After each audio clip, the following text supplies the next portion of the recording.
Alright, well, good afternoon everyone, no? Isa na naman pong maulang hapon sa inyong lahat. For today's video, bali mag-start naman tayo at mag-breed session, no? Depende kung ilang pairs yung mga gamit natin, but so far sa tatlo pa lang yung pinaparisan ko, no? Naghanap pa tayo ng mga pwedeng yan, no? Yung mga ready na. Ito, mga ready na tong mga male ko na to eh.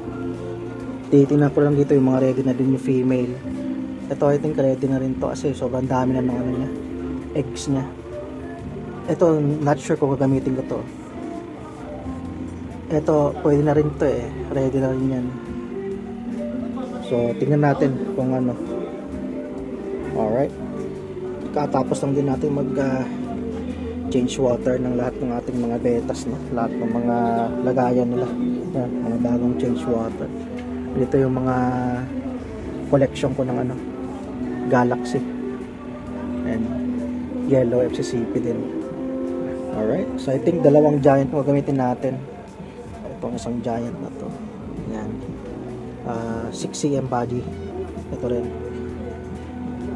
itong Nemo, paparisan natin ng ano, neon green eye, tapos ito green eye din. Tingnan natin. Alright, yun lang for now. Hello, hi, good afternoon again. The next day na po ito. Ito yung update natin sa ating another breeding session, no? Fourth breeding session natin. So nag-breed tayo ng 11 pairs, dalawang giant pa din, and then siyam na regular size. So ito, tapos ito ito yung partner yung nasarin ko na, and then ito nakuha ko na rin yung partner. Ito rin, ito wala pa to. Ito okay na to, kinuha ko na yung partner. Ito siguro bukas meron na yan. Ito rin yan. Ito nagliligawan pa din, and then ito okay na to.